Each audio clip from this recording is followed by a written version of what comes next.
Hey everyone, welcome back. First and foremost, I wanted to say thank you to the new subscribers I saw in the subscriber feed. I've been getting a lot more comments and a few more likes lately, and I want to say that I really appreciate it.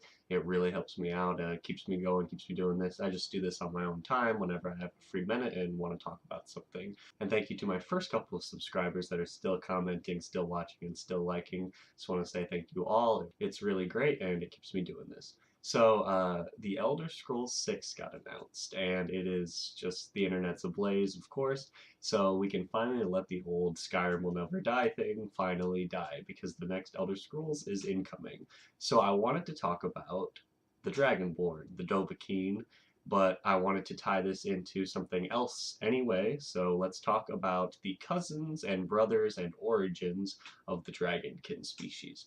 So the Dovahkiin in Skyrim is, of course, the Dragonborn. It's the one who you play as player character. You defeat Alduin and destroy everyone because you are part dragon. I think this is the cousin of the Dragon Wizard. Dragon Wizards are dragons that have the ability to shapeshift into anything they want.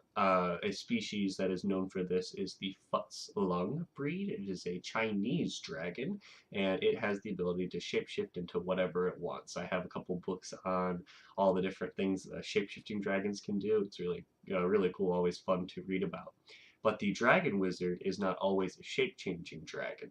The origin of the Dragon Wizard myth is that some dragons wanted to permanently turn into humans forever. There is no turning back. And once they do this, they become wizards of unimaginable power and strength. Because in some myths and some worlds and some fictions of their own canon, magic comes from dragons. That's its actual origin. That's where it comes from. That's everything comes from these dragons themselves. And once these dragons turn into humans, the wizarding potential is unparalleled because magic just flows freely through them. So they can do anything. They are the most powerful wizards. Their magic is, they don't have to do any work to become these powerful wizards. The spells just happen. And I think that is also where the shouts come in, because these shouts, of course, you just learn them all immediately. You destroy dragon souls and absorb their power, and then the Greybeards talk about how you don't have to study it all, you just know it. And I think that's also akin to the dragon wizards. They don't have to learn all these spells and take all this time to kind of practice and focus really hard. They just know it because they are magic, just as the Dragonborn just knows the shouts because they are a dragon. And the reason this kind of ties into other things is because the half-dragon breed, or the dragonborn breed, or the dragonkin breed, whatever you would like to call it, the actual humanoid dragon species, one of their origins, one of their many origins, is this origin, that a dragon wizard, whether it be the permanent kind that I just talked about, or the kind that changes into a human briefly, maybe not even to become a dragon wizard, but just to become a humanoid or of some kind. This is also one of the origins for the dragonkin species, that a dragon with this ability, or who just does this, then mates, and then they, of course, are a dragon. So they produce this half-dragon breed. And that is why in some things, like Dungeons and Dragons, the official 5th edition books right now, half-dragons cannot breed. If they do, it doesn't work. Because it's not that the half-dragons are making more dragons. It is that a dragon mated in humanoid form and produced these beings. And that is one of the origins. I'd like to talk about a few of the other origins just because on this channel I like to give a couple other details and a couple other origins because there are so many. Everyone, of course, has their own little way that they talk about it or their little own origin, but some of the other major ones are humans who worshipped dragons for so long that dragons themselves blessed them with dragon-like abilities, dragon scales and dragon breath. So it is through religion and worship that the dragonborn, dragonkin species comes about. I like that origin too. I think that's super interesting that they are kind of not necessarily descendants, but more zealots. And one more origin is that a dragon god sort of blessed them himself or herself, whichever dragon god you're looking at. And through this, that the Dragonborn came around. Not dragons themselves, but a dragon deity then gave them life. And all of these things kind of come together in the dragon species.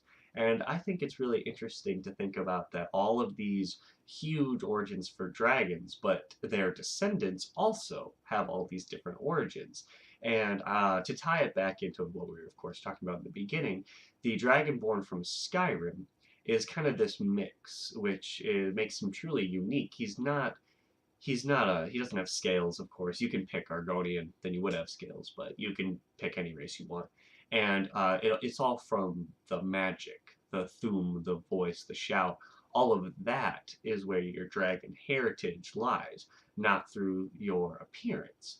And I think that ties into the dragon wizard, because the dragon wizard was once a dragon, just looks completely human, or whichever humanoid race they've picked to look like. And all of their dragon heritage comes through their magic, through whichever kind they just happen to be learning or to be focusing on. And it's through this that then the dragon, you can sense that they are a dragon because of their unparalleled power. And it's really interesting, like it's not the same, but it's similar to how the Dragonborn in Skyrim operates. And I think it's really cool to kind of take a step back and look at the mythology of it as a whole, how it ties into other myths and legends and other origins, and kind of shapes how your character acts in the game. That is all of the like little bit of ties, and then the Dragonkin species, of course.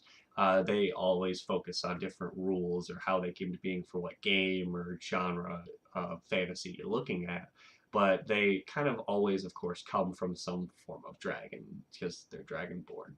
But it's how they kind of, their society, how it works, and their origin is shaped from whether it was a deity, because then it's really heavily religious, or whether it was just through mating with a dragon wizard, and then it kind of just becomes, they become their own thing. And then there is, of course, the actual just dragons themselves kind of couple into this giant new society of humanoid creatures. So all of these legends is really cool to look at as a whole, but I just wanted to look at it because of the new game coming out, and Skyrim can finally move on, or might not thanks to the modding community.